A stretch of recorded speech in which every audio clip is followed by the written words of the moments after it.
Ya, oke. Selamat sore, Bro People semuanya. Mana nih suaranya? Boleh di-unmute dulu? Selamat sore. Oke.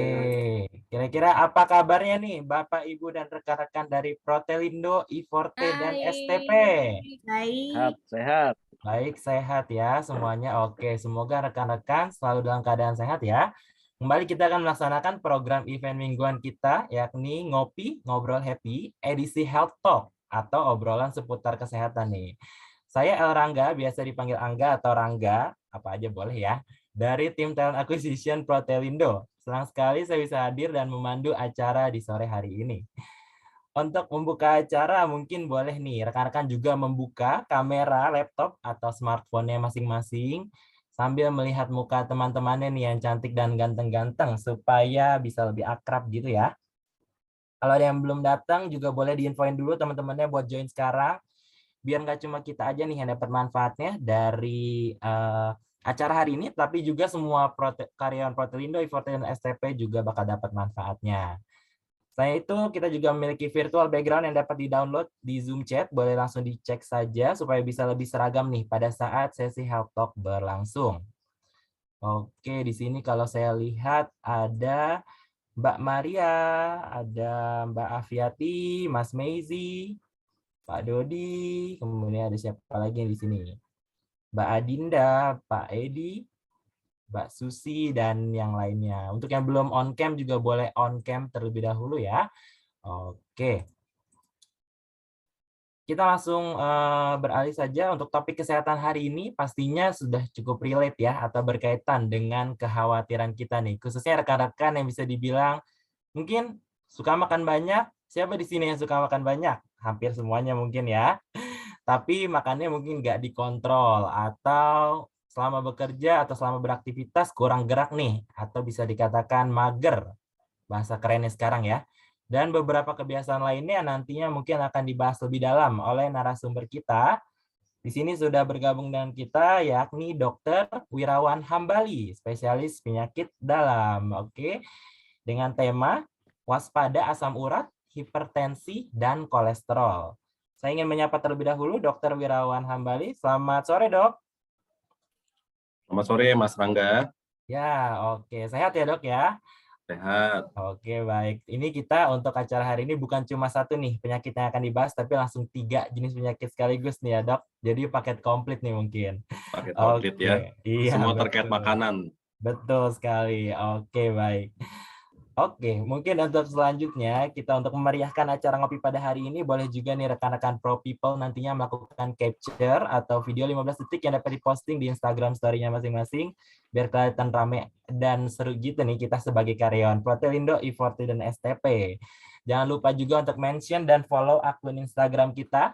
Buat yang belum follow, follow juga sekarang kalau bisa di live at Protelindo Group, kemudian at protelindo.indonesia, dan at official I-Forte. Oke. Kemudian kita sebelum mulai juga akan ada pemaparan dulu terkait dengan profil narasumber pada sore hari ini. Saya akan bacakan sedikit profil terkait dengan Dr. Wirawan Hambali, yakni Dr. Wirawan Hambali ini biasanya adalah seorang dokter spesialis penyakit dalam. Saat ini praktiknya di Rumah Sakit Pondok Indah, Puri Indah. Gitu. Beliau merupakan dokter lulusan dari Fakultas Kedokteran Universitas Indonesia dan sekaligus mendapatkan gelar spesialis penyakit dalamnya dari Universitas Indonesia juga. Oke, Dokter Wirawan juga aktif untuk melakukan penelitian dan publikasi ilmiah seperti penyakit septic arthritis, radang sendi, kemudian binocular diplopia seperti penglihatan ganda dan juga bowel necrosis nih, kematian sel pada usus. Serta pernah menghadiri Kongres Dunia terkait penyakit dalam di Melbourne. Selain itu terdapat pula artikel-artikel kesehatan yang biasa ditulis oleh Dokter Wirawan di website Rumah Sakit Pondok Indah Group. Jadi kalau ada rekan-rekan mungkin yang mau konsultasi ke dokter penyakit dalam, dokter spesialis penyakit dalam bisa juga nih langsung datang aja ke Rumah Sakit Pondok Indah, Puri Indah, dan atur jadwal dengan Dokter Wirawan ya. Oke. Baik, Bro People, tanpa berlama-lama lagi, mari kita simak dan fokus terhadap penjelasan dari Dokter Wirawan Hambali. buat rekan-rekan yang memiliki pertanyaan atau kepo dengan mitos atau fakta yang berkaitan dengan asam urat, hipertensi, dan kolesterol, nanti boleh disimpan dan ditanyakan di akhir sesi pemaparan ya, atau bisa langsung juga nih ditanyakan di Zoom chat terlebih dahulu. Seperti itu. Pastinya kita punya hadiah menarik ya untuk rekan-rekan yang bertanya dan beruntung di hari ini. Baik, untuk waktu dan tempat akan saya langsung berikan kepada Dr. Wirawan. Silakan dokter. Baik, terima kasih Mas Rangga. Jadi pertama-tama saya ucapkan banyak-banyak terima kasih atas kesempatan yang diberikan oleh Protelindo, Profesional Telekomunikasi Indonesia, ProPeople. Jadi saya kira timingnya cocok ya, kita di akhir pekan ya, setelah bekerja sibuk dengan perusahaan, dengan pekerjaan kita ya mengakhirinya dengan sibuk dengan diri sendiri. Jadi apa yang kemudian bisa jadi bekal kita untuk dibawa weekend besok ya, entah itu masalah yang tadi katanya tuh setiap minggu bisa bicara masalah liburan ya, terus kemudian aspek-aspek kehidupan yang lain. Di minggu ini kita akan berbicara mengenai kesehatan. Dan topik yang diminta untuk saya bawakan itu adalah terkait dengan asam urat, hipertensi, dan kolesterol.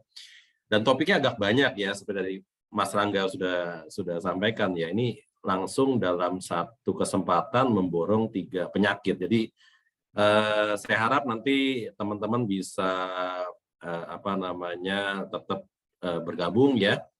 Dan tadi kalau misalnya ada pertanyaan, silakan aja langsung ditulis di kolom chat ya. Kita akan mulai ngopinya ya. Jadi nanti juga teman-teman bisa lihat ya bahwa ternyata kopi itu terhadap asam urat begini-begini ternyata. Boleh atau nggak boleh. Nanti termasuk juga salah satu yang kita akan bahas. Saya izin untuk memulai presentasinya dengan share screen. Ya, apakah sudah bisa dengan baik dilihat? Sudah. Bisa dong. Ya, jadi tadi saya sudah diintroduksi ya oleh Mas Rangga ya. Jadi dengan sekian banyak latar belakang yang sudah disampaikan, saya juga punya channel YouTube ya. Jadi isinya topik-topik kesehatan ya, termasuk juga diabetes, kolesterol, darah tinggi, kemarin mudik, long COVID dan lain sebagainya. Kalau misalnya ada teman-teman yang tertarik untuk melihat ya, berbagi untuk topik-topik tersebut, saya persilakan untuk mengakses dengan nama saya. Jadi saya akan memulai presentasi dengan membagikan slide ini dari WHO ya. Jadi WHO ini memprediksi ya, memperkirakan dan mencatat bahwa dari antara tahun 2000 sampai 2019 di Indonesia ini terjadi peningkatan dari usia angka harapan hidup. Ya, jadi di tahun 2000 dikatakan bahwa laki-laki dan perempuan itu angka harapan hidupnya itu 67 tahun. Nah, sekarang sudah menjadi 71 tahun. Tentu itu adalah kabar yang menggembirakan bahwa kita akan memiliki usia yang lebih panjang ya, kita akan menikmati hidup lebih lama ya. Hanya ya WHO pun juga mengemukakan sebuah data yang lain ya, bahwa ada yang diistilahkan sebagai healthy life expectancy. Jadi healthy life expectancy ini adalah jeda waktu di mana orang itu bisa hidup secara sehat, terbebas dari sakit dan injury ya, dari kecelakaan ya. Jadi ternyata 100% dalam panjangnya usia kita itu akan diisi hanya dalam kondisi yang sehat ya. Jadi kalau misalnya tadi angka harapan hidup di tahun 2000 itu 67 tahun, ternyata sehatnya hanya 59 tahun. Ya di tahun 2019 walaupun usia angka harapan hidupnya memanjang sampai 71 tahun, ternyata sehat hanya 63 tahun. Jadi kita dihadapkan dengan kenyataan bahwa akan ada masa-masa di akhir-akhir dari perjalanan hidup kita itu yang dihadapkan dengan kesakitan. Nah, tentu kesakitan yang kemudian muncul di kemudian hari itu adalah akibat dari apa yang kita kerjakan pada saat ini. Jadi penting untuk kemudian kita memahami apa yang perlu dilakukan ya, dibetulkan dari keseharian kehidupan kita untuk kemudian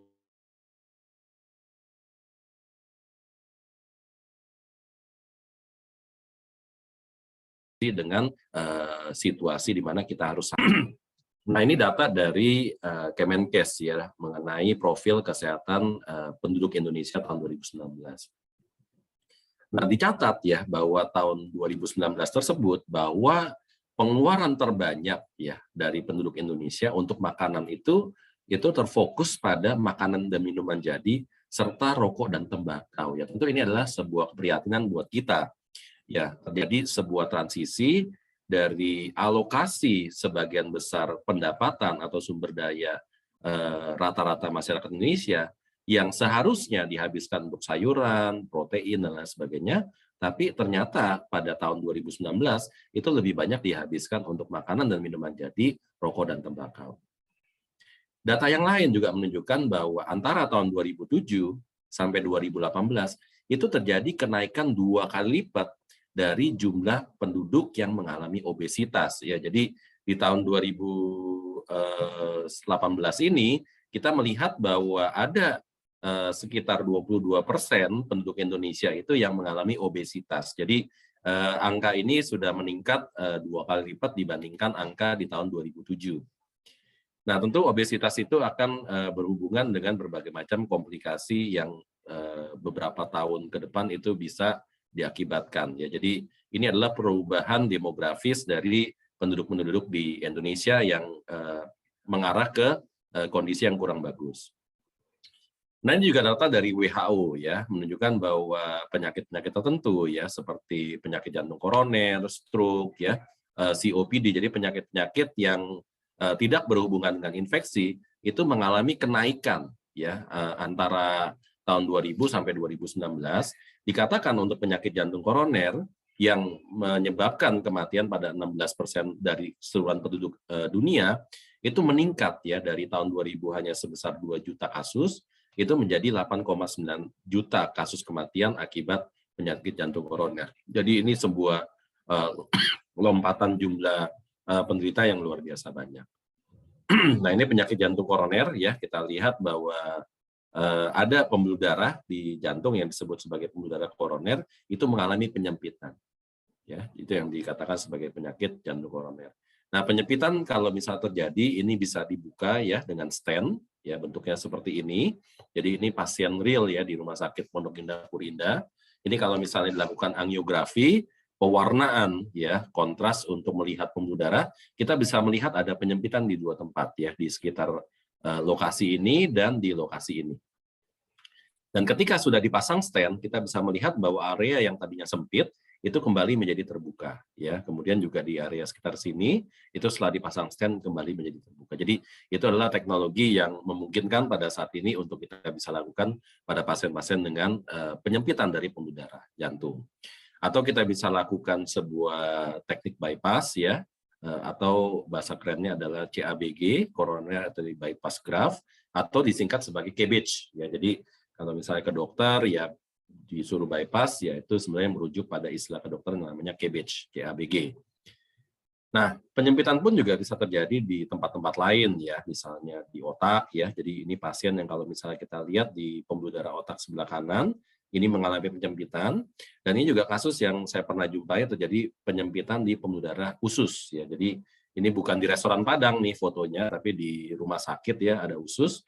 Nah, kalau misalnya kita lihat ini ada segmen-segmen tertentu dari usus yang warnanya lebih hitam, menunjukkan ini area-area yang kekurangan darah ya. Jadi ini penyempitan yang terjadi di usus. Nah, ini yang kita juga bisa lakukan pada kasus yang tadi penyempitan di pembuluh darah otak. Ini kita lakukan stenting ya, angioplasti pada pasien ini. Jadi yang tadi awalnya sempit kemudian jadi kembali terbuka. Jadi ini teknologi terkini yang memungkinkan untuk kita lakukan pada pasien-pasien dengan berbagai macam kondisi yang jumlahnya semakin ke sini semakin banyak. Jadi ini semua adalah keprihatinan kita, dan tentu penyakit-penyakit semacam ini itu selain memang terjadi akibat yang tadi saya sampaikan di awal, perubahan dari pola kehidupan kita, dari apa yang kita pilih sebagai makanan, obesitas yang terjadi, tetapi juga tidak terlepas dari adanya faktor-faktor risiko yang kemudian kita akan bicarakan di sore hari ini. Di antaranya adalah darah tinggi, kolesterol, dan asam urat.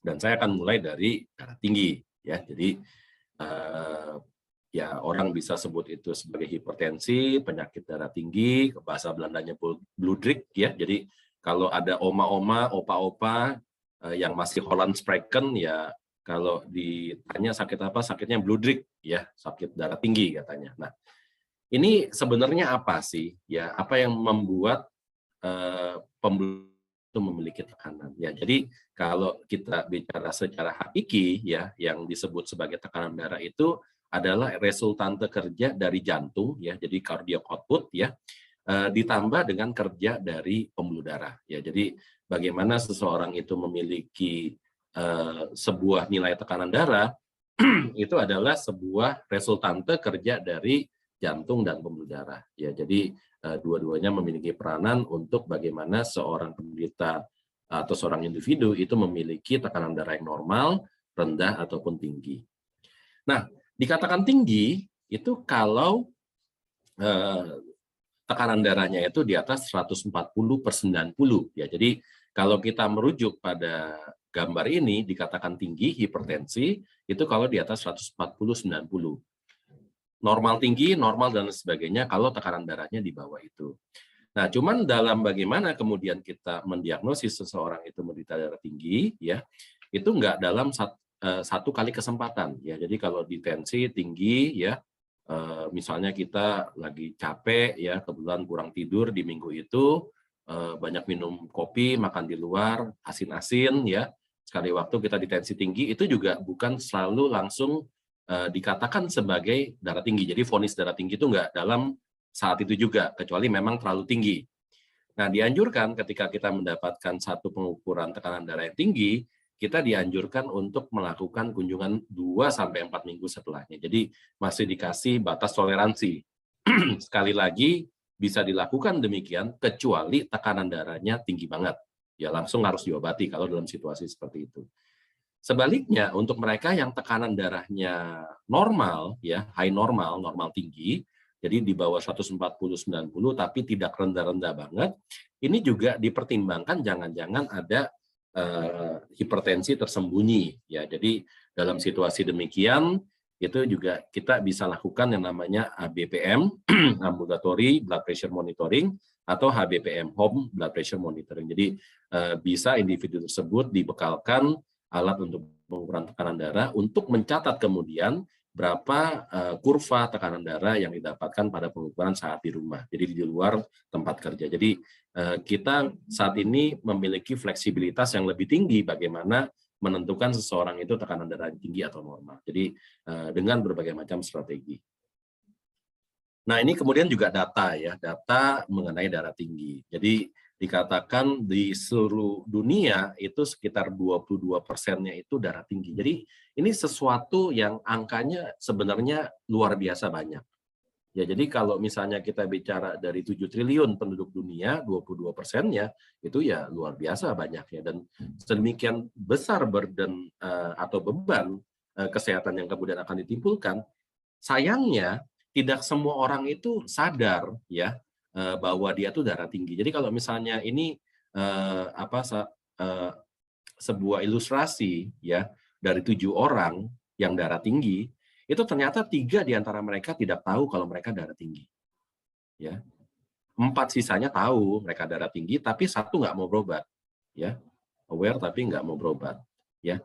3-nya lagi berobat, tapi hanya 1 yang terkontrol. Jadi hanya 1 dari 7 orang darah tinggi dari 22% tersebut yang kemudian memiliki tekanan darah yang normal. Jadi ini sekali lagi merupakan sebuah keprihatinan buat kita, sebuah potensi yang ke depan bisa menyebabkan adanya gangguan kesehatan lebih lanjut dalam diri-diri penderitanya. Nah, kemudian juga statistik mengatakan bahwa 1 dari 5 perempuan, 1 dari 4 lelaki itu memiliki darah tinggi, ya. Jadi ternyata banyak, ya, ada orang-orang di sekeliling kita itu yang ternyata juga darah tinggi. Bukan penyakit yang hanya diangan-angan, hanya ada di rumah sakit, jauh-jauh dari kita. Seringkali penyakit darah tinggi ini adalah penyakit yang diderita oleh orang-orang sekitar kita. Jadi ini yang kemudian kenapa kita adakan acara di sore hari ini untuk meningkatkan awareness kita bahwa darah tinggi adalah problem kita bersama. Ya. Ini data di Indonesia, ya, berdasarkan riset kesehatan dasar tahun 2018. Berdasarkan diagnosis dokter atau berdasarkan obat darah tinggi yang diminum, maka prevalensi, ya, darah tinggi di Indonesia adalah 8,8%. Lebih rendah dong Kalau misalnya kita bandingkan dengan data global 22%. Kalau di Indonesia cuma 8,8%. Nanti kita akan lihat data berikutnya. Jadi ini adalah darah tinggi berdasarkan diagnosis dokter. Artinya mereka yang tahu mereka darah tinggi atau datang ke dokter atau minimal pernah mengukur tekanan darahnya dan minum obat. Dan dari 8,8% itu ternyata nggak semuanya minum obat. Ya, jadi ada yang nggak minum obat, ada yang minum obat nggak teratur, ada yang memang rutin minum obat. Dan dari yang rutin minum obat itu belum tentu semuanya bisa terkontrol dengan baik. Ya, jadi di Indonesia ini masih cukup banyak orang yang takut dengan obat, ya, tapi lupa ya untuk dia takut dengan penyakit. Ya, jadi saya selalu bilang kalau misalnya orang takut dengan obat itu sama seperti orang naik motor disuruh pakai helm. Ya, lebih mengganggu helmnya dibandingkan lebih takut sama jatuhnya. Kenapa? Karena belum jatuh. Ya, jadi ini yang kemudian juga jadi wawasan baru buat kita bahwa jangan takut sama obat ya, lebih harus takut sebenarnya dengan penyakitnya itu sendiri. Yang membuat kita cilaka bukan obatnya tapi penyakitnya. Ya, jadi bukan berisiko kalau minum obat, tapi berisiko kalau ternyata darah tinggi tapi nggak minum obat. Jadi pola wawasan pemikiran kita harus sampai seperti itu. Nah, jadi 8,8% ya lebih rendah dong dibandingkan data global ya. Tapi ternyata ya ini juga dari data yang sama tahun 2018, kalau ya ada sedemikian besar orang ya ditangkap di tengah jalan, diperiksa, itu ternyata ya, jadi ini berdasarkan pengukuran ya, dari 100 orang diukur, 1000 orang diukur. Ternyata data darah tinggi di Indonesia itu 34,1%. Ini jauh lebih tinggi dibandingkan data yang tadi 22%. Ya. Jadi ternyata di Indonesia tuh nggak berbeda ya, bahkan lebih tinggi bahwa kita juga memiliki problem terkait dengan tekanan darah. Ya, jadi hati-hati, waspada ya, bahwa jangan-jangan orang sekeliling kita juga punya problem semacam ini. Nah, ini juga data ya yang menunjukkan bahwa tentu darah tinggi itu terkait dengan usia. Ya, semakin tinggi usianya, tentu resiko untuk mengidap darah tinggi lebih banyak. Ya, dan ini yang juga saya mau tunjukkan, yang biru muda ini itu adalah rentang usia 18 sampai 39 tahun. Jadi jangan terlalu merasa masih muda ya untuk terkena darah tinggi. Ternyata di rentang usia 18 sampai 39 tahun ada sekian banyak orang yang mengalami darah tinggi ya. Nah, komplikasi yang bisa terjadi secara umum kita sudah sama-sama tahu, bisa mengganggu otak, jantung, mata, ginjal, impotensi dan lain sebagainya ya. Nah, ini terkait dengan ginjal, data dari tahun 2018, registri dari orang-orang yang menjalani cuci darah. Ini kita bisa melihat bahwa penyebab utama ya, nomor 1, orang bisa sampai mengalami gagal ginjal dan harus cuci darah ya, 36%, itu juaranya adalah darah tinggi. Jadi darah tinggi itu luar biasa ya. Nomor 2 itu diabetes, dan kalau kita jumlahkan ya, darah tinggi dengan diabetes itu menyumbang 64% dari keseluruhan penyebab gagal ginjal. Jadi kita bayangkan betapa baiknya ya yang dampak yang bisa terjadi ketika darah tinggi dan diabetes itu bisa dikontrol.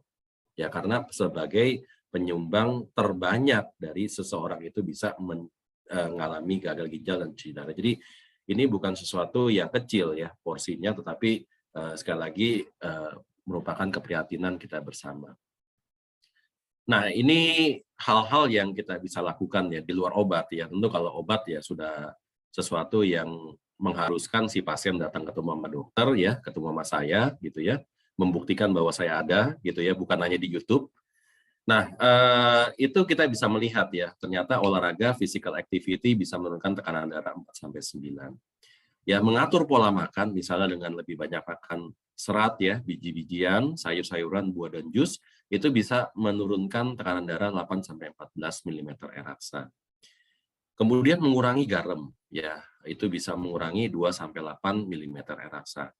Kemudian mengurangi konsumsi alkohol ya, kalau untuk mereka yang mengkonsumsi alkohol.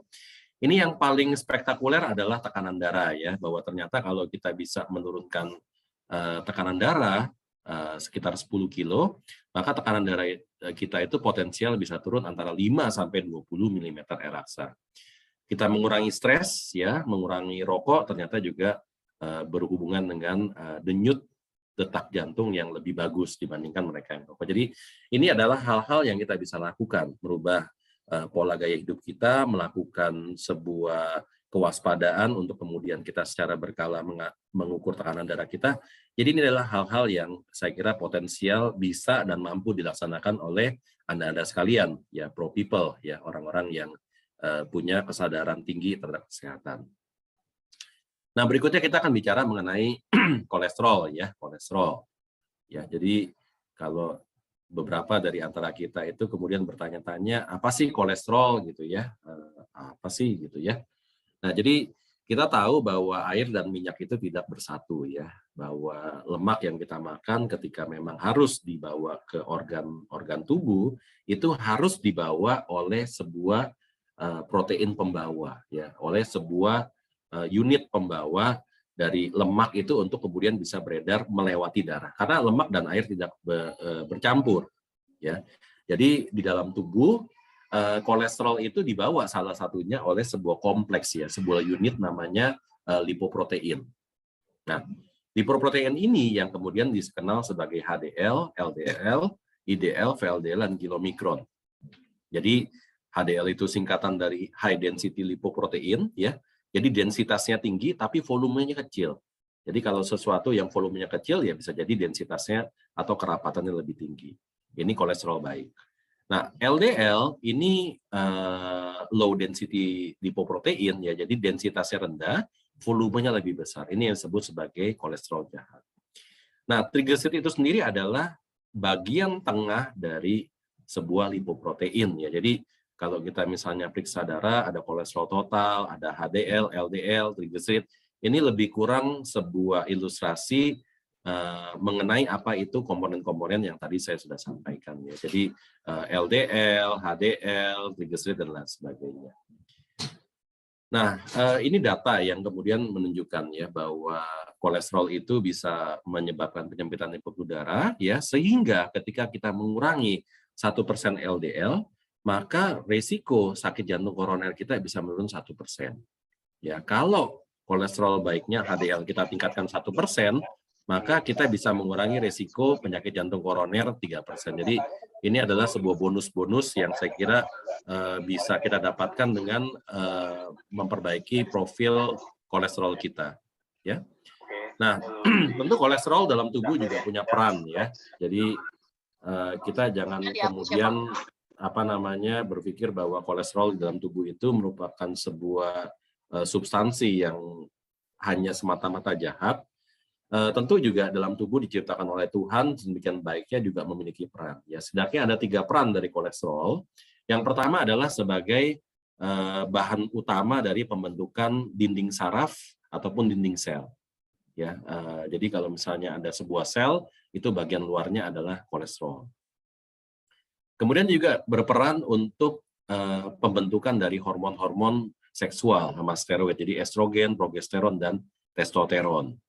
Kemudian juga memiliki peran untuk pembentukan asam empedu oleh hati. Jadi untuk profil-profil pasien tertentu, ya, misalnya mereka yang masih potensial hamil, atau misalnya hamil sekalipun, atau pada usia pertumbuhan dan perkembangan, ini tidak dibolehkan untuk mengkonsumsi obat kolesterol, ya, karena kolesterolnya itu dibutuhkan untuk tujuan-tujuan tadi, untuk tumbuh dan kembang. Jadi kita juga harus memahami bahwa kolesterol sekali lagi dalam tubuh memiliki peran.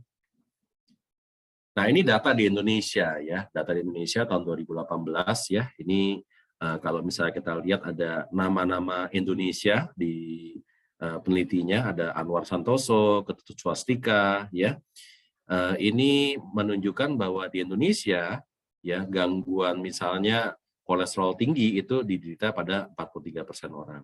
Triglyceride tinggi diderita oleh 26% orang, LDL tinggi pada 83% orang, dan HDL rendah itu diderita oleh 23% orang. Jadi inilah data-data yang juga memberi gambaran ke kita bahwa di Indonesia ternyata lebih kurang problemnya serupa dengan individu-individu di negara lain. Jadi Ini juga sesuatu yang kita harus perhatikan.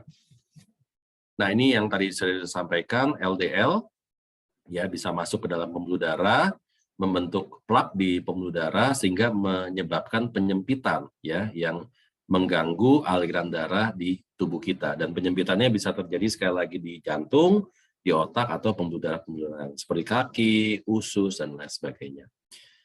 Nah, kolesterol yang sama itu juga bisa menyebabkan adanya fatty liver ya. Jadi ini juga sesuatu yang saat ini cukup umum dijumpai, adanya perlemakan hati ya. Kita bisa melihat bagaimana kolesterol yang tinggi tersebut itu bisa menyebabkan adanya penumpukan di dalam hati yang untuk jangka waktu sekian waktu lamanya itu bisa menyebabkan terjadinya peradangan ya, sirosis sampai kanker hati. Dan prevalensi ya di dunia terkait dengan fatty liver itu ternyata cukup banyak ya. Ini NAFLD, non-alcoholic fatty liver disease ya, kita sebutnya kadang-kadang sebagai NAFLD ya. Jadi ini adalah fatty liver ya, sebuah problem yang secara rata-rata cukup umum dijumpai pada saat ini.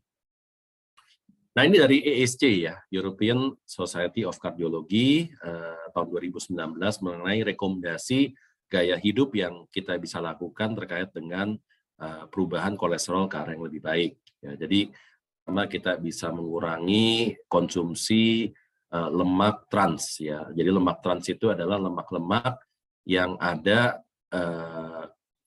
di bahan-bahan pangan yang telah mengalami proses kimia yang namanya hidrogenisasi. Jadi kita kalau misalnya membayangkan ya, sebenarnya yang disebut sebagai lemak atau minyak itu kan ada dua, hewani dan nabati. Nah, lemak minyak nabati itu bentuknya cair. Ya, kita perhatikan begitu ya, minyak kelapa, olive, ya, minyak canola oil, ya, Canadian oil, ya. Itu semua bentuknya cair ya, bunga matahari dan lain sebagainya. Tapi kalau hewani itu bentuknya adalah padat solid. Nah, tentu oleh berbagai macam tujuan ya, untuk tujuan praktis ya, untuk tujuan distribusi dan lain sebagainya, seringkali pabrikan itu membuat yang cair menjadi bentuk padat ya, namanya margarin ya. Jadi proses untuk merubah margarin itu adalah nabati ya, jadi bukan hewani, tapi dibuat menjadi padat dari cair itu melalui sebuah proses yang disebut sebagai hidrogenisasi. Nah, hidrogenisasi itu tidak baik. Jadi sehingga kita bisa tahu pada saat ini ada margarin yang memang mengandung lemak trans, ada margarin yang tidak mengandung lemak trans. Jadi kalau misalnya teman-teman ingin tahu lebih lanjut, silakan nanti boleh dilihat ya di internet mengenai margarin yang tidak mengandung lemak trans. Kemudian sebisa mungkin kita juga hindari lemak tersebut ya. Kalau bisa nggak pakai lemak lebih bagus. Kita tambahkan serat dalam makanan kita ya. Serat itu nggak selalu berarti harus buah dan sayur. Itu bisa cincau, agar, dan biji-bijian ya. Jadi dengan kita banyak makan agar, banyak makan rumput laut, cincau ya, itu juga bagus meningkatkan jumlah serat dalam tubuh kita. Kita bisa mengurangi fitosterol ya, ini dari biji-bijian ya. Kemudian ini yeast itu jamur ya. Kemudian kita kurangi berat badan, melakukan aktivitas fisik dan lain sebagainya. Kemudian juga penting ya memilih makanan-makanan tertentu ya. Jadi makanan-makanan yang baik ya, tentu yang bisa meningkatkan nilai serat dalam tubuh kita. Kemudian juga bagaimana kita memasak juga penting ya. Jadi bagaimana kita memilih makanan yang dikukus, rebus ya, dipanggang ya. Zaman sekarang ada namanya air fryer, itu akan memberi pilihan yang lebih baik dalam segi kolesterol apabila makanan itu dilakukan goreng ya, penggorengan ya, atau dilakukan deep fried ya. Itu tentu nilai gizinya akan jauh lebih buruk dibandingkan makanan-makanan yang tadi saya sudah sebutkan di awal.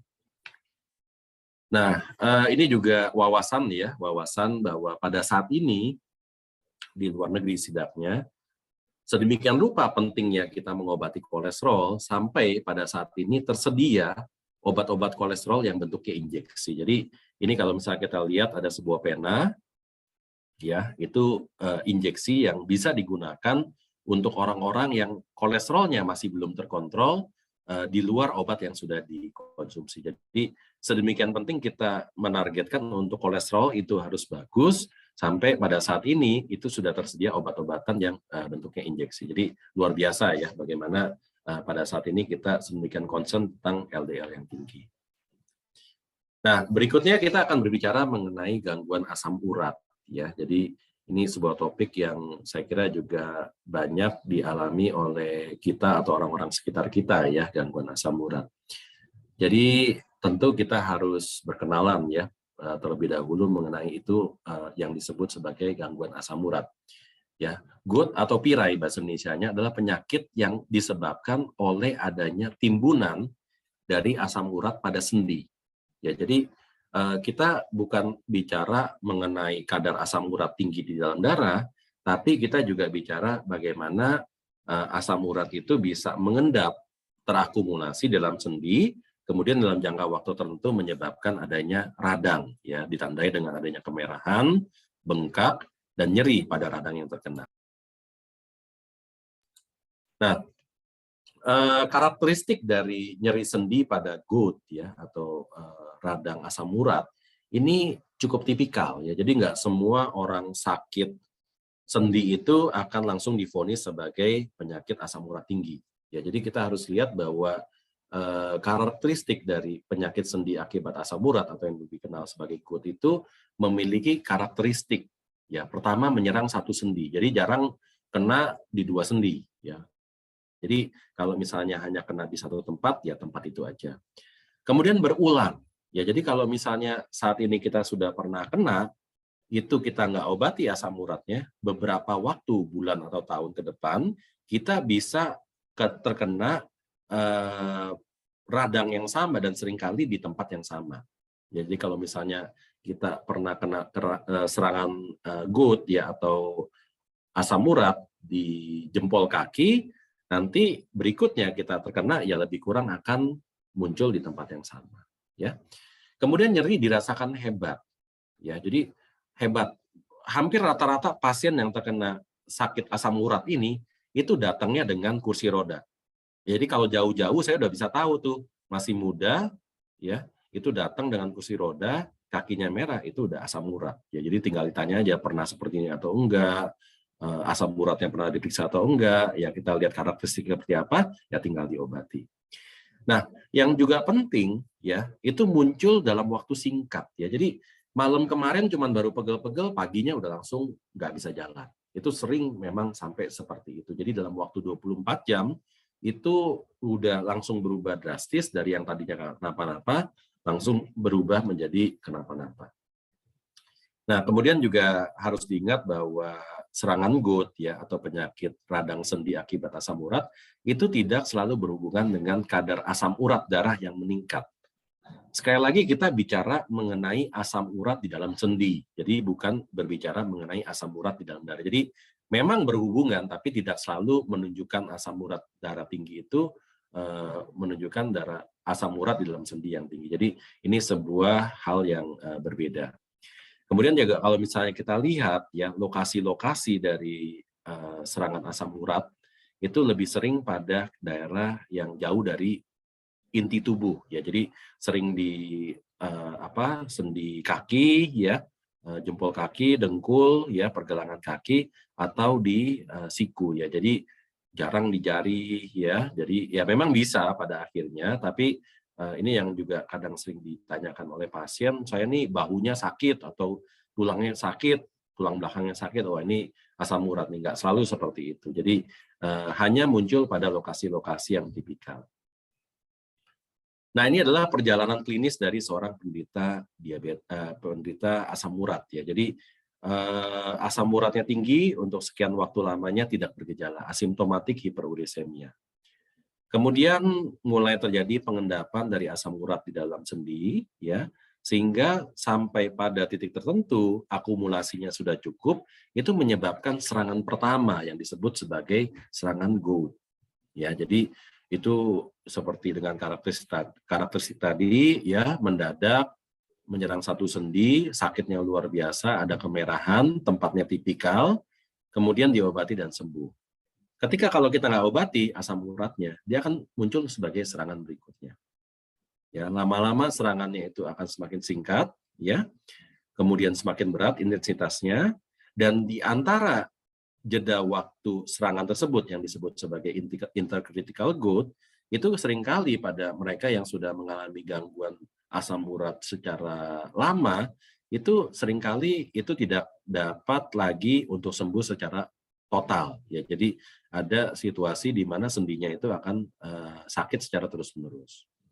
Nah, ini juga perjalanan lanjutan ya dari seorang penderita asam urat ya. Jadi bisa terjadi suatu deposisi atau akumulasi jaringan dari asam urat, itu yang namanya tofus ya, itu di daerah-daerah seperti telinga, siku, jari-jari tangan, jari-jari kaki. Jadi ini kalau udah asam uratnya keterlaluan tinggi nggak diobati pula. Ya, jadi itu bisa sampai mengendap di bagian tubuh ya, di luar sendi, termasuk juga di ginjal. Ya, jadi perjalanan lanjutan dari asam urat tinggi itu adalah gangguan ginjal. Ya, jadi ini juga data tahun 2000 mengenai prevalensi ya atau kekerapan gangguan ginjal yang dibedakan berdasarkan tingkat asam urat dalam tubuh. Ya, kita melihat bahwa mereka yang asam uratnya di atas 8,6 mg per desiliter itu kemungkinan untuk mengalami risiko gangguan ginjalnya itu berlipat-lipat lebih tinggi dibandingkan mereka yang kadar asam uratnya lebih rendah. Ya. Dan kenapa bisa seperti itu? Karena kita tahu bahwa asam urat yang tinggi di dalam darah juga menyebabkan adanya akumulasi, deposisi, peradangan yang lebih lanjut terjadi pada ginjal kita. Jadi jangan anggap remeh bahwa asam urat ya hanya sekedar penyakit yang terkena di sendi. Nah, ini juga metabolisme ya dari asam urat ya. Jadi kalau kita misalnya sering dengar kalau orang yang dengan gangguan asam urat harus mengurangi diet purin ya. Ya benar ya, purin itu adalah sesuatu yang didapat oleh makanan kita, tapi juga secara alamiah itu muncul sebagai hasil akhir yang terjadi dari pemecahan sel. Jadi sel-sel dalam tubuh kita yang sudah rusak, yang perlu diganti, ketika dalam proses penghancurannya itu akan memberikan sebuah zat sisa yang dikenal sebagai purin. Jadi sekali lagi purin itu ada yang sifatnya eksogen dari makanan, tetapi juga bisa muncul akibat proses yang sifatnya endogen. Dan asam urat itu dikeluarkan oleh tubuh melalui urin dan usus. Ya, jadi urin ini lebih banyak 400 sampai 600 mg per hari. Melalui usus ini sekitar 300 mg per hari. Jadi kemampuan tubuh kita untuk mengeluarkan purin ya asam urat itu sekitar 700 sampai 900 mg per hari. Jadi ini menjadi pengetahuan yang nanti melatar belakangi bagaimana kita mengatur makan. Jadi kita harus paham bahwa kemampuan tubuh kita mengeluarkan asam urat sedemikian ya, sehingga pada mereka yang mengalami gangguan asam urat dianjurkan untuk membatasi konsumsi purin itu kurang dari 400 mg per hari. Ya, kan 400 mg lebih rendah ya daripada 700 sampai 900. Kenapa?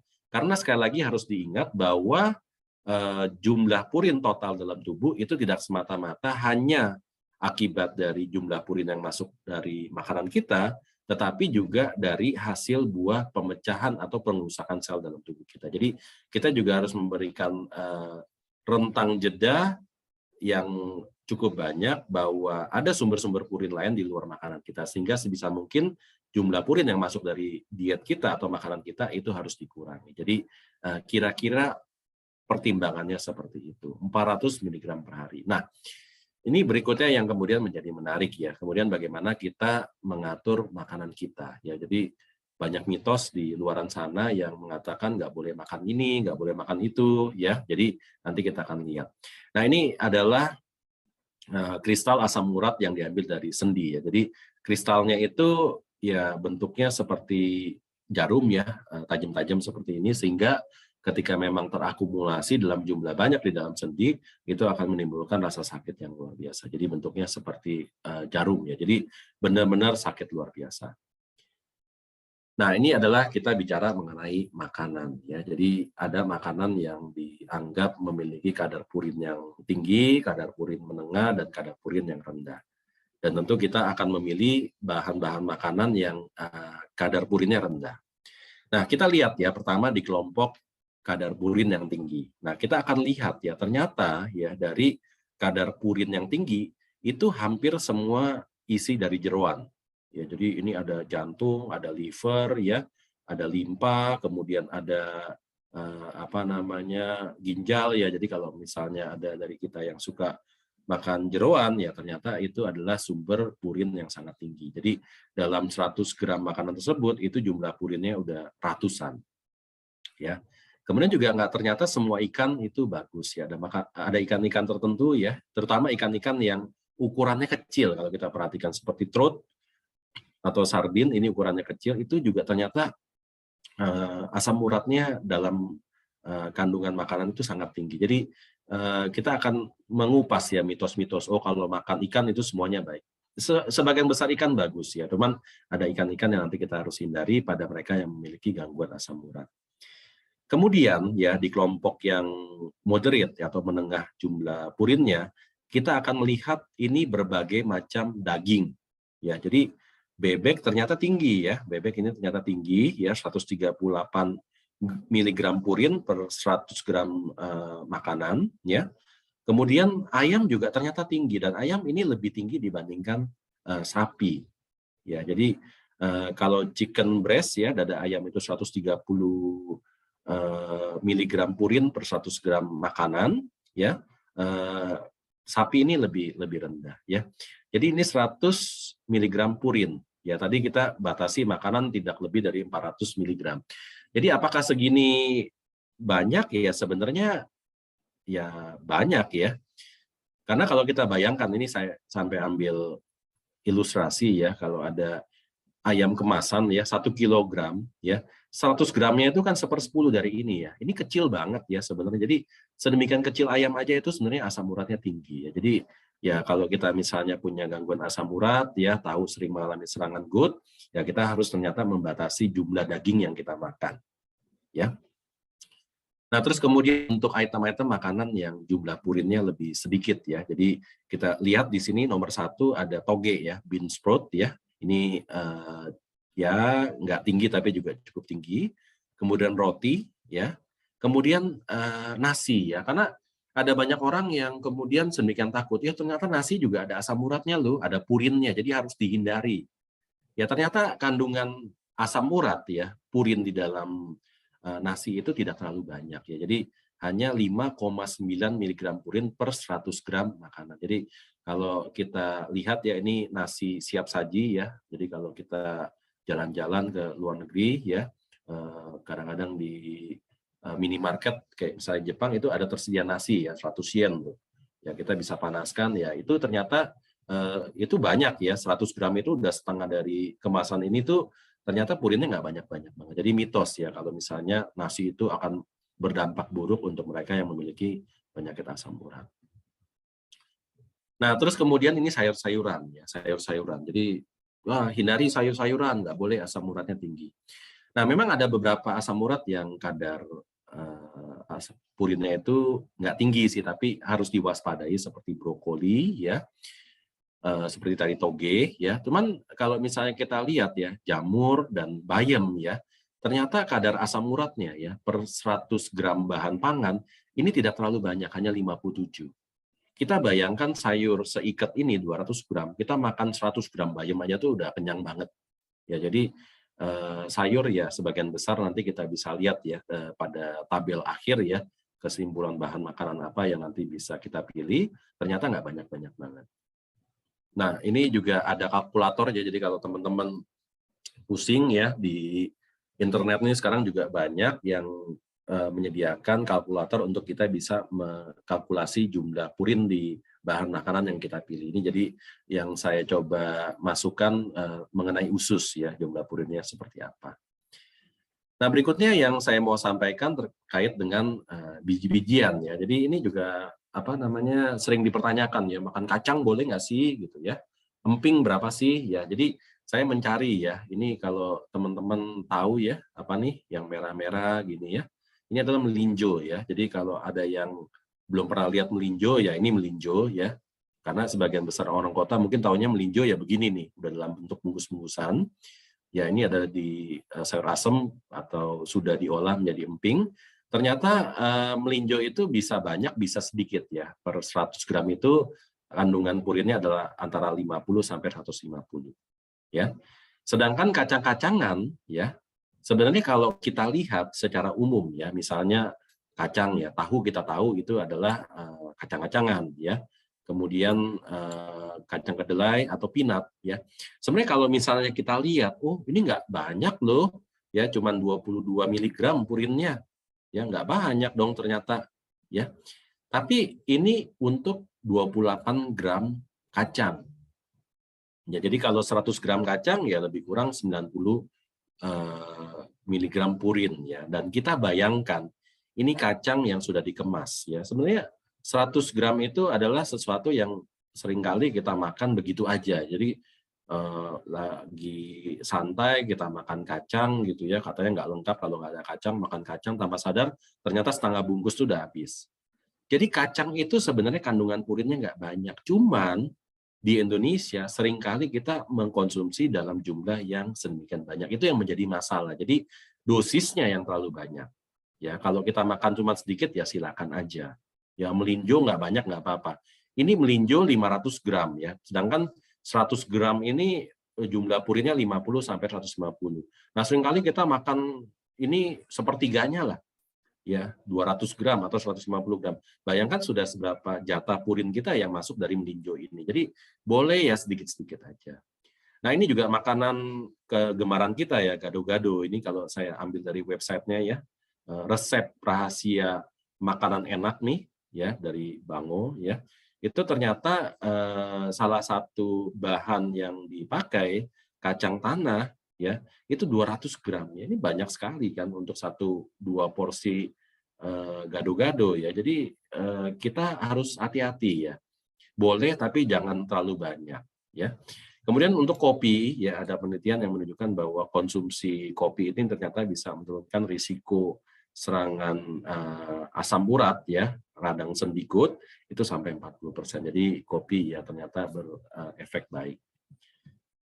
Nah, terakhir saya kira yang mau disampaikan adalah kesimpulan ya. Jadi bagaimana sih sebenarnya dari sekian banyak penjabaran yang sudah kita terima ya terkait dengan bahan makanan, apa yang boleh dan apa nggak boleh.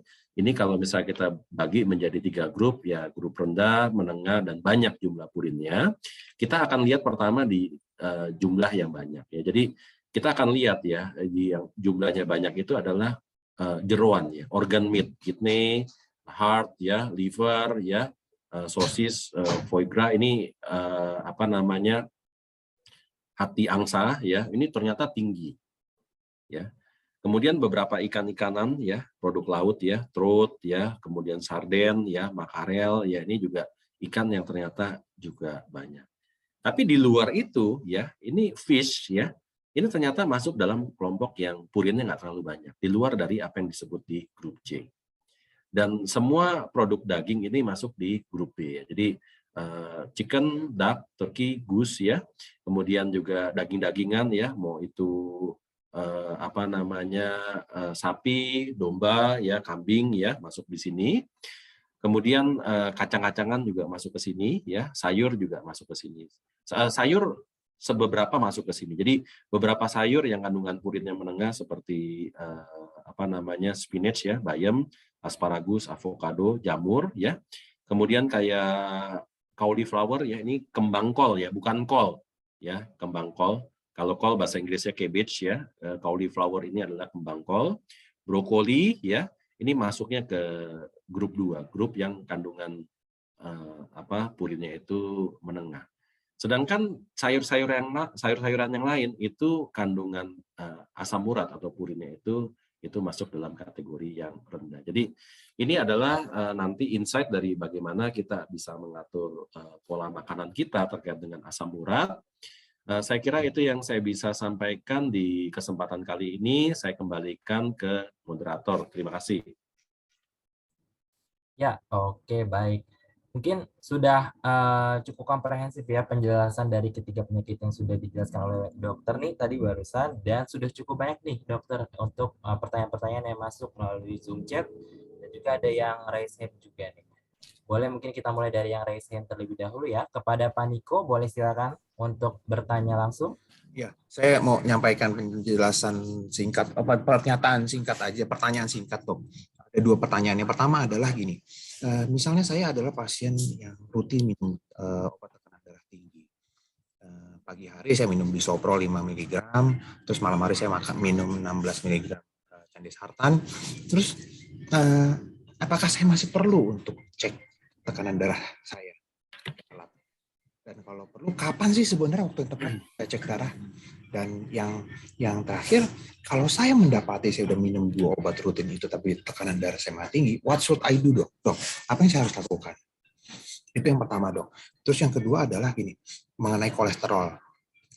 Saya banyak mendengar bahwa makan durian, makan seafood, makan sop kaki kambing, itu banyak makanan yang mengandung banyak kolesterol. Dan mereka mengaku, waduh, gue baru makan durian, makan seafood, makan sop kaki kambing, tenggok gue pegel nih bro, katanya. Atau saya pusing, kolesterol tinggi nih. Nah, benar nggak sih, Dok, pemahaman begitu, Dok? Kalau tidak benar, tolong diluruskan, Dok. Terima kasih.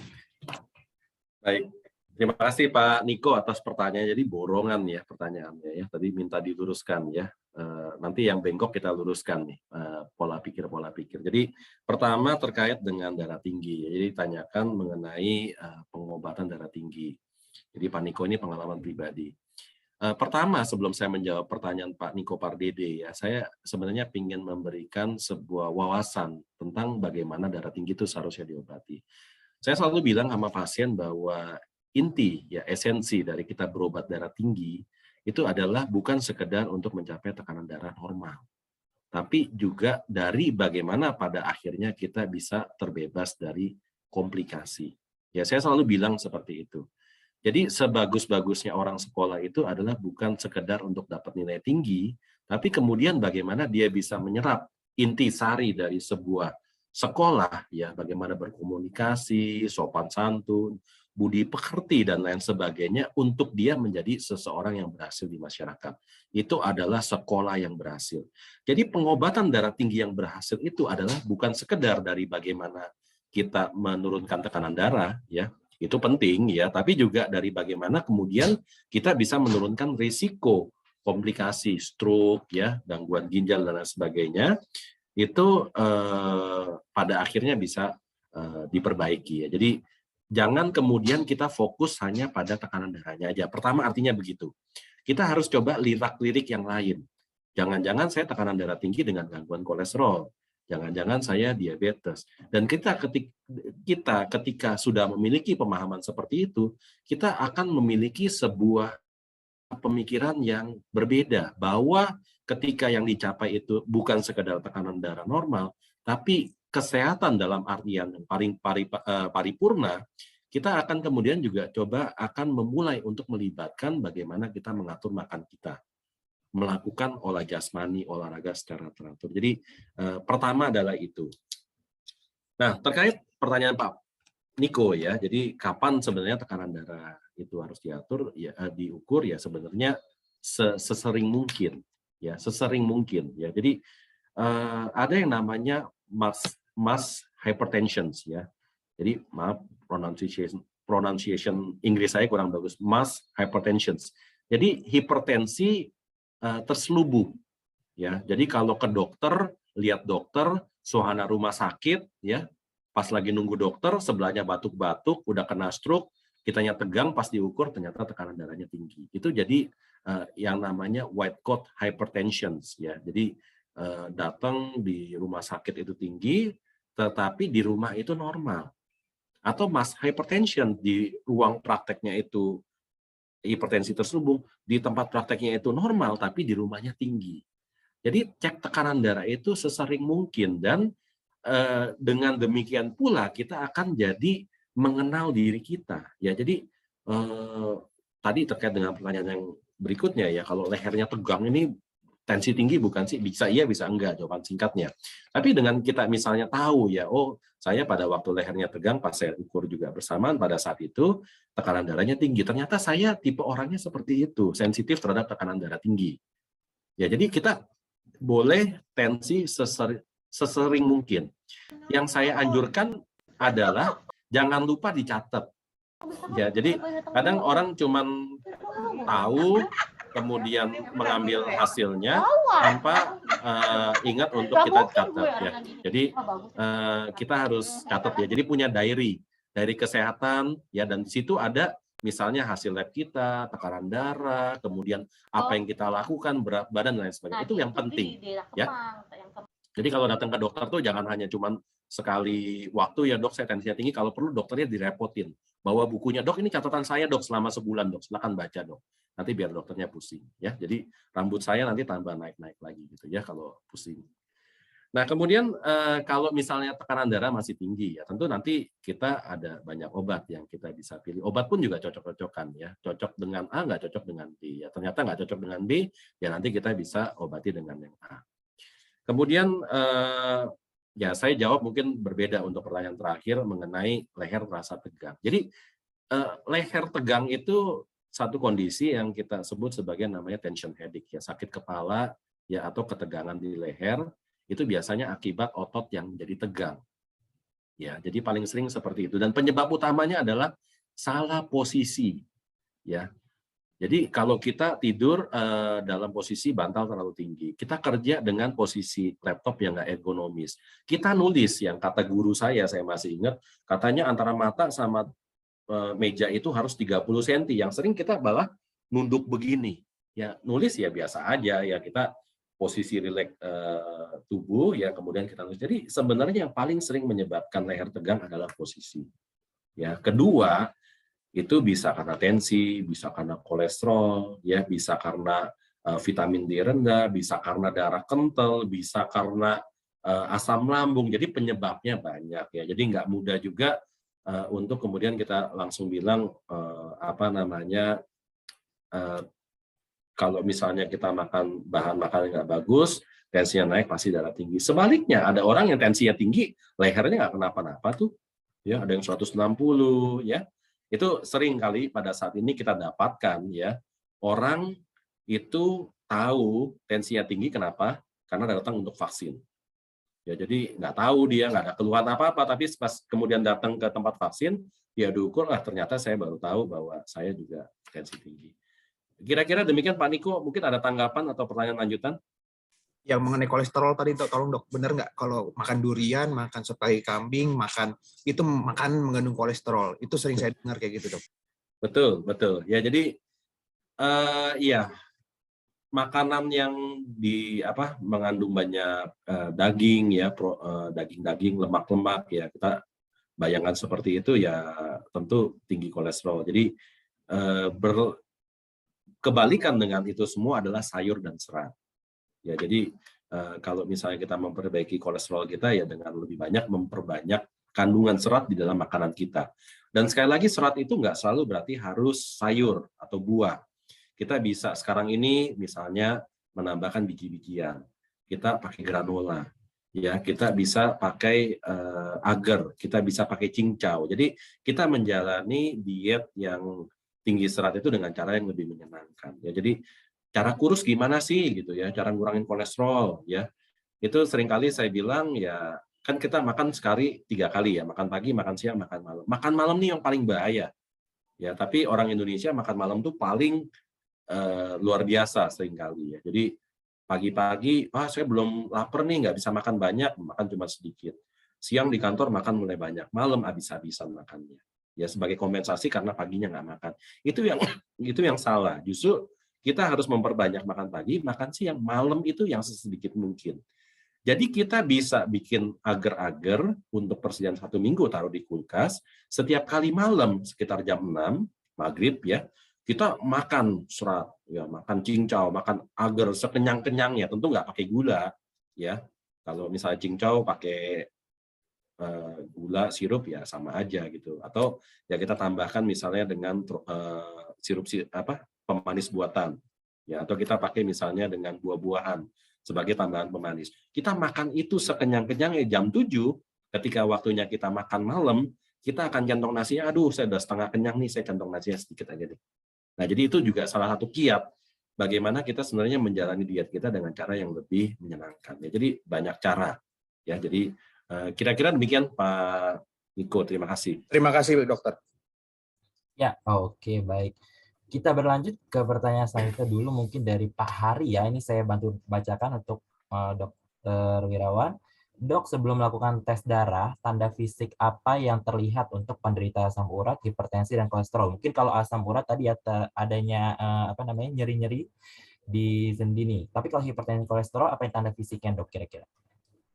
Baik Pak Hari, terima kasih atas pertanyaannya. Jadi sebelum menjawab, saya ingin memberi penjelasan yang lain bahwa ketika orang mau diperiksa tekanan darahnya tuh harus duduk dulu sekitar 10 menit ya, istirahat ya, nggak habis ngopi dan nggak habis merokok ya, karena kalau kita merokok itu akan mempengaruhi tonus dari pembuluh darah kita ya. Jadi jangan kita baru datang misalnya ke rumah sakit gitu ya, langsung buru-buru di tensi ya, itu pasti akan mempengaruhi validitas dari nilai tekanan darah yang didapat. Nah, kalau tanda-tanda fisik itu seringkali nggak ada ya. Jadi asam urat tinggi dalam darah ya, asam urat tinggi dalam darah. Kalau asam urat tinggi dalam sendi ya oke lah, datang dengan keluhan nyeri sendi. Tapi kalau asam urat tinggi ya itu seringkali nggak menunjukkan ada gejala apapun kecuali sudah muncul dalam bentuk topus yang tadi. Ya, saya suka bilang, wah Pak ada simpenannya nih Pak. Simpanan itu artinya ada topus ya. Jadi ya, sedangkan kalau misalnya tekanan darah tinggi ataupun misalnya kolesterol itu seringkali nggak ada tanda-tanda fisik apapun ya. Ya, jadi itu menjawab pertanyaan Pak Hari. Semoga menjawab. Terima kasih.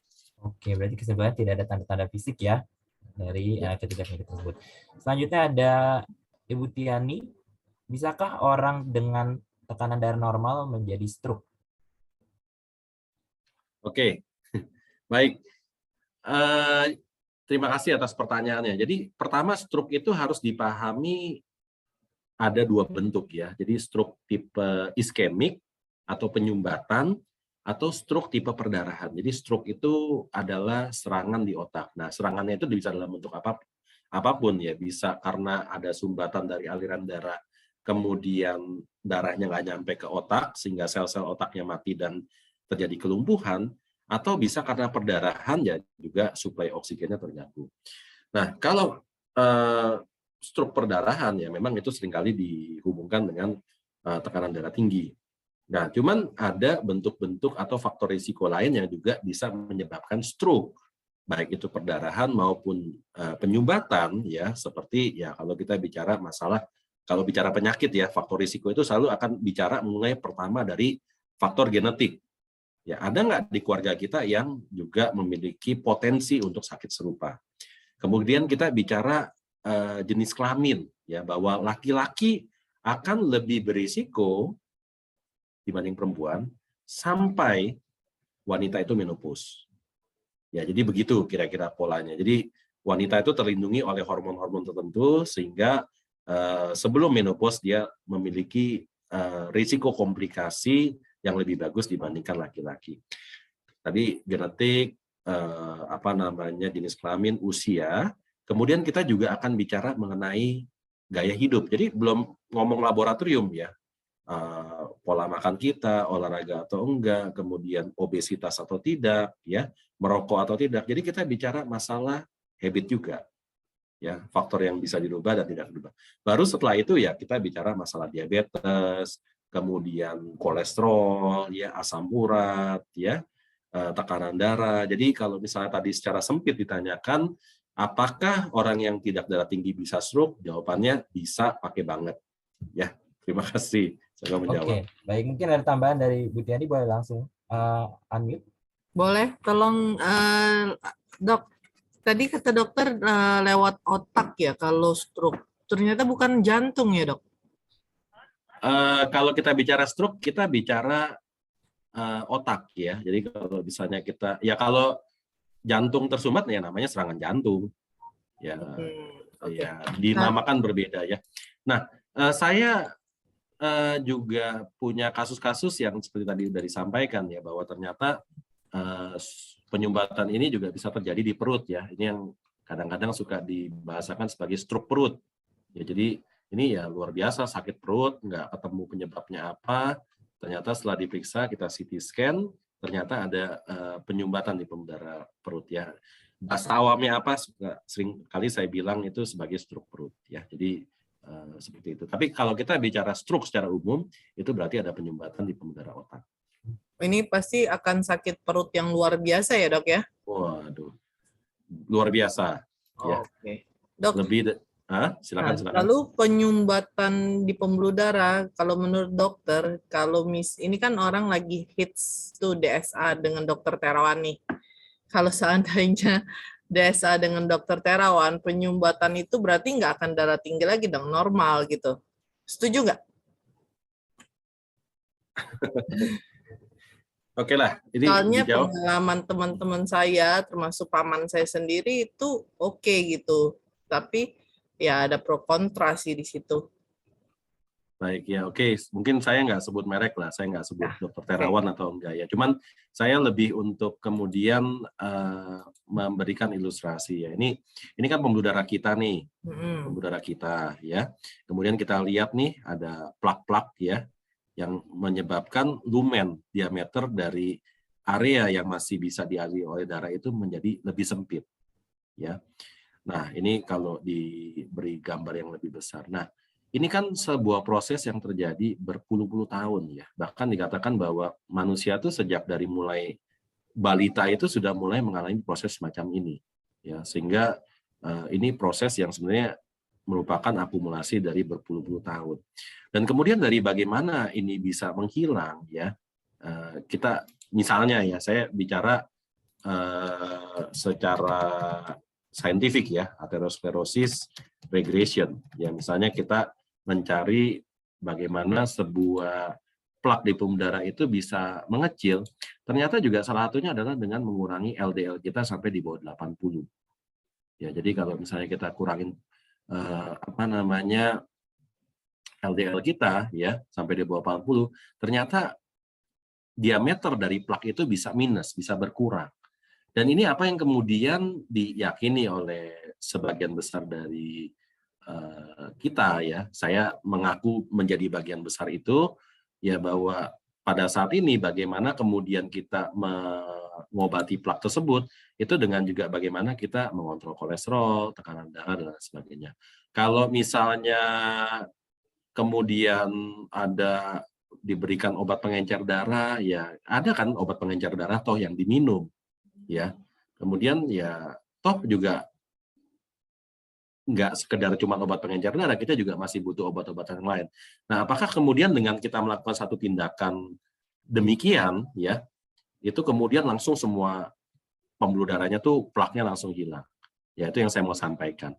Kalau DSA yang umum kita pahami ya di dunia kedokteran itu adalah seperti ini ya, DSA. Jadi ada penyempitan di sini, kemudian kita pasang stent ya, dan seringkali juga karena sedemikian keras ya plak yang sudah terjadi akibat akumulasi berpuluh-puluh tahun, itu seringkali juga kemudian penyempitannya nggak bisa terbuka secara sempurna ya. Jadi kalau misalnya kita lihat nih dari plaknya yang udah sempit ya, oke lah, lumayan masih ada sedikit aliran darah yang bisa mengalir ya. Jadi itu yang sebenarnya kita pahami. Kalau saya melihatnya seperti itu. Kalau misalnya ada dokter lain yang mengklaim bisa ini dan itu sudah di luar dari apa yang saya bisa pahami.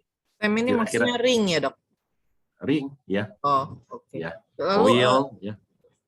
Kalau misalnya tekanan darah tinggi kan terlihat tuh dari tekanan darah tinggi yang diukur. Tapi kalau kolesterol tinggi itu kita lihat tanda-tanda fisik bahwa dia ada sumbatan, bisa nggak, Dok? Atau dari kolesterol tinggi pasti jadi tekanan darah tinggi dulu gitu? Nggak ada tanda-tanda fisik yang khusus? Enggak sih. Jadi mungkin kalau saya ditanya ya, apa sih tanda fisik yang bisa terjadi pada orang-orang yang kolesterolnya tinggi ya? Mungkin juga salah satu yang sering kadang-kadang suka dilihat itu adalah ini, namanya santelesma ya, kelebihan lemak dalam darah itu bermanifestasi di mata ya. Jadi kadang-kadang ada beberapa orang yang kalau misalnya kita lihat itu matanya seperti ini. Ya, itu tanda-tanda fisik. Tapi jarang dan seringkali kita nggak bisa melihat secara utuh kolesterol tinggi itu hanya dari tanda-tanda fisik. Kalau gula mungkin masih bisa ya, kalau dia sudah lama dan sudah lama dan terkontrol, kita masih bisa lihat ya, bukan dalam bentuk udah terjadi luka. Seringkali orang-orang yang diabetes sudah lama itu kita bisa lihat, pertama, kakinya itu kering. Ya, jadi dikatakan bahwa diabetes kalau sudah lama bisa berpengaruh pada saraf. Ya, jadi sarafnya itu bukan hanya sekedar saraf motorik dan sensorik, tapi juga saraf otonom yang mengatur kelenjar keringat di kaki. Jadi seringkali kalau misalnya kita lihat orang diabetes sudah lama, itu kakinya kering dan tidak berbulu. Ya, bukan bicara perempuan nggak ada bulu, laki-laki ada bulu kakinya, tapi sedemikian rupa karena memang tidak ada kelenjar keringat di situ yang mengatur, yang diatur secara otonom, itu sehingga kakinya kering. Itu kalau diabetes bisa. Tapi kalau tensi tinggi, kolesterol secara umum memang harus diukur. Ya, kira-kira demikian. Ya, oke, baik. Terima kasih banyak, dokter. Terima kasih. Kita beralih ke Sama-sama. pertanyaan selanjutnya dulu ya, dari Pak Mario nih. Sore dok, bagi penderita asam urat jika kaki sudah bengkak disertai ngilu, apa perlu dilakukan puasa dan minum lebih banyak air putih? Lalu yang sudah mempunyai berat badan ideal, apakah masih bisa juga terkena kolesterol jika banyak mengkonsumsi makanan yang dibakar? Baik. Makasih Pak Mario atas pertanyaannya. Jadi yang pertama ditanyakan mengenai serangan asam urat ya. Jadi ini yang juga kemudian harus dipahami oleh para pasien ya, bahwa yang menimbulkan nyeri di sendi itu adalah akumulasi dari asam urat di dalam sendi, bukan akumulasi asam urat di dalam darah. Jadi salah ketika ada muncul serangan asam urat, itu yang diminum adalah obat untuk menurunkan asam urat dalam darah. Jadi ya sebut aja lah allopurinol, silorik ya. Saya kira kita sebagian besar dari kita tahu ya, kalau asam urat tinggi minumnya adalah obat itu. Itu adalah obat yang dipakai nanti untuk jangka panjang. Kalau sendinya sudah sembuh dan intensi kita adalah untuk menurunkan asam urat dalam darah. Kenapa? Karena kalau kadar asam urat dalam darah itu kita turunkan, lama-lama yang dari dalam sendi itu akan tergerus, akan menghilang. Jadi memang bagaimana kita kemudian menghilangkan kadar asam urat di dalam sendi adalah dengan kita menurunkan kadar asam urat di dalam darah, tapi tidak dalam kondisi serangan yang akut. Ya, jadi kalau memang dalam kondisi serangan yang akut, itu kemudian juga upayanya adalah bagaimana kita mengurangi ya menggunakan obat-obatan anti radang. Jadi ya mungkin kita tahu ada colchicine, ya ada steroid, ya obat anti nyeri itu yang kita gunakan. Tapi nanti obat asam urat berikutnya, next step-nya. Ya. Nah, ya pengaturan pola makan saya kira juga perlu ya. Dan terkait dengan pertanyaan kedua ya, berat badannya ideal, hidup sehat nih, udah olahraga, makan serat seperti yang tadi Dokter Wirawan katanya sudah sarankan, sudah dilakukan, ternyata kolesterolnya masih tinggi. Apakah bisa? Bisa. Karena 80% faktor determinan dari seseorang apakah asam kolesterolnya tinggi atau rendah, itu sebenarnya adalah faktor genetik. Ya, jadi kalau misalnya kita kolesterolnya tinggi, ketika kita telusuri itu salah satu dari orang tua kita atau dua-duanya ternyata kolesterolnya tinggi. Jadi faktor penentunya dari situ. Tapi juga bukan berarti kita pasrah aja gitu ya. Orang tua saya kolesterolnya tinggi gitu ya. Jadi saya mau diet mati-matian ya percuma ya, saya sembarangan aja, enggak seperti itu. Bahwa ada faktor-faktor dari diet dan olahraga kita yang juga berperan pada nilai kolesterol, sehingga seringkali orang-orang yang kurus ya, pola makannya bagus, diperiksa kolesterolnya tinggi. Ada orang-orang yang gemuk ya, malas bergerak dan lain sebagainya, diperiksa kolesterolnya bagus. Jadi ya ada faktor yang lain, tadi kan saya bilang ya, bahwa ada faktor genetik yang berperan untuk mengatur kolesterol dalam tubuh kita. Ya, semoga menjawab Pak Mario, terima kasih. Ya, oke, baik. Mungkin ini adalah satu pertanyaan terakhir ya, rekan-rekan. Ada dari Aurelia ya, saya pilih untuk random. Dok, masih terkait dengan makanan nih dok. Apakah mengkonsumsi minuman dingin atau es yang berlebihan pada usia lanjut dapat menyebabkan nyeri pada sendi, atau apakah itu salah satu indikasi dari asam urat juga dok? Oh enggak sih, ya kalau terkait sama minuman dingin enggak ya. Kalau minum dingin gigi sakit saya kira iya ya. Kalau pasta giginya salah kan kata iklan begitu ya. Tapi kalau bikin nyeri sendi saya kira enggak ya. Oke, dingin tidak menyebabkan ya untuk asam urat sendiri. Oke, mungkin itu dulu nih rekan-rekan, masih ada beberapa pertanyaan lagi sebenarnya, tapi mohon maaf mungkin karena keterbatasan waktu kita akhiri untuk sesi Q&A-nya. Berarti saya ucapkan terima kasih nih kepada Dr. Wirawan yang telah bersedia sharing terkait dengan 3 penyakit tadi ya, asam urat, kolesterol, dan juga hipertensi. Semoga sesi Health Talk di hari ini dapat memberikan manfaat untuk seluruh pro people yang sudah hadir gitu. Oke, sebelum kita akhiri mungkin kita ada foto bersama terlebih dahulu ya dengan Dr. Wirawan dan seluruh partisipan yang hadir. Boleh untuk on cam sambil kita tunggu rekan-rekan. Untuk Mbak Ivi atau Mbak Mira mungkin boleh bersiap untuk screenshot ya. Oke, boleh di on cam dulu. Ayo, dan Mbak Mari Hana, Pak Rizalti, Mas Andrian, Pak Isti, Pak Ivano, Pak Lutfi, Pak Kemal, mungkin boleh di on cam terlebih dahulu.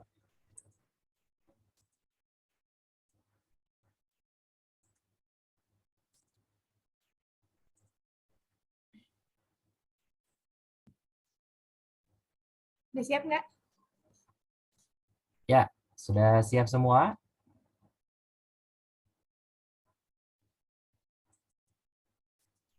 Oke, kalau sudah mungkin saya hitung ya. Untuk slide 1 dulu, ada 3 slide. Slide 1, 1, 2, 3. Ya, untuk slide selanjutnya, 1, 2, 3.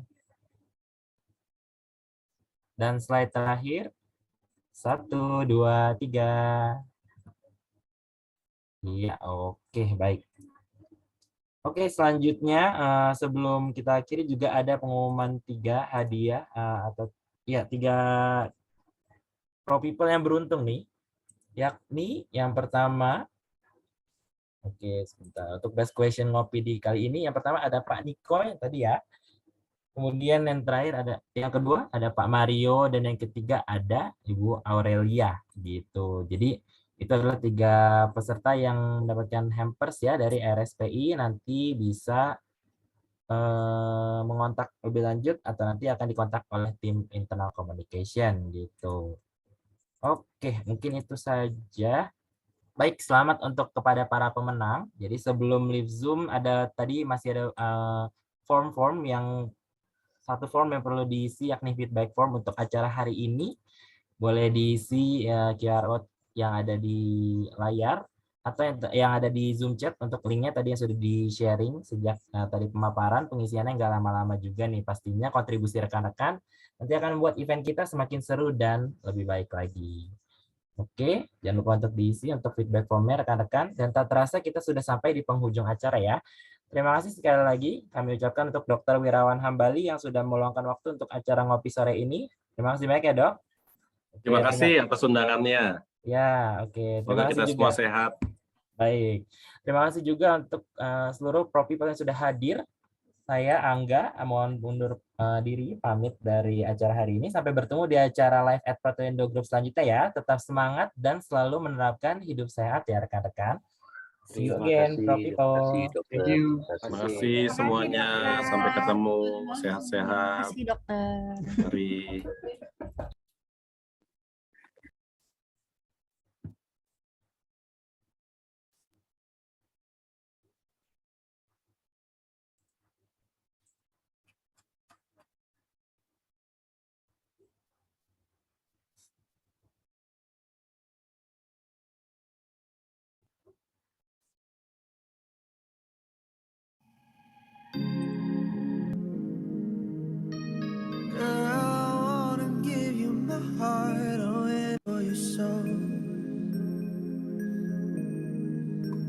I'm falling for you, darling. I'm falling for your eyes, I know.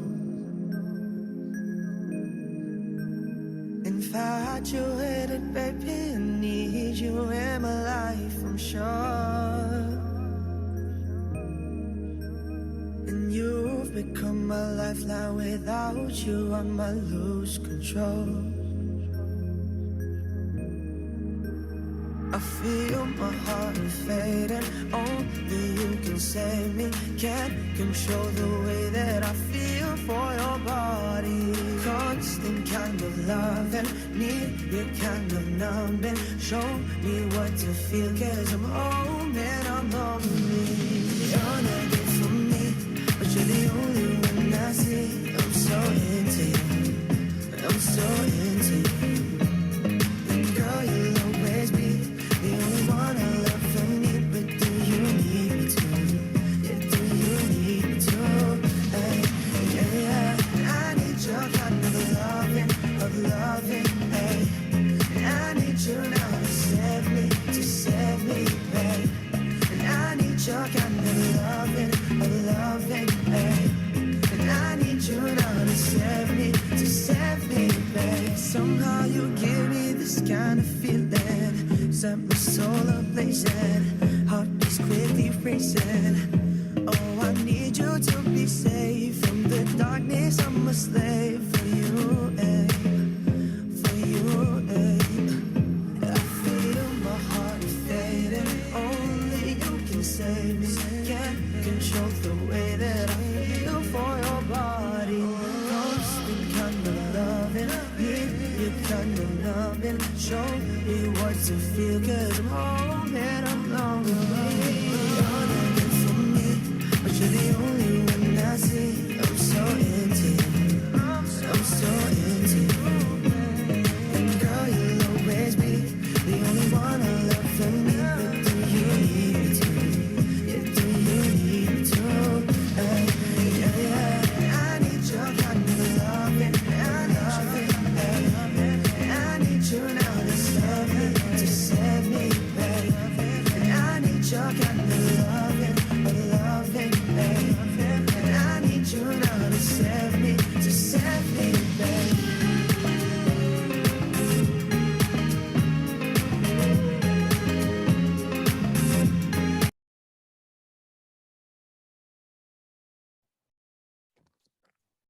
Terima kasih Rangga. Thank you juga Mbak Mira. Oh ya, kamu hari ini ya tampilnya. Gue ngebut banget tadi baca pertanyaan, buset dah. Ya, soalnya dokternya jawabnya juga ini kan. Iya, komprehensif ya. Panjang Ya. jawaban tiap pertanyaannya. Ini Eca udah cabut. Baiklah. Ya udah. Oke.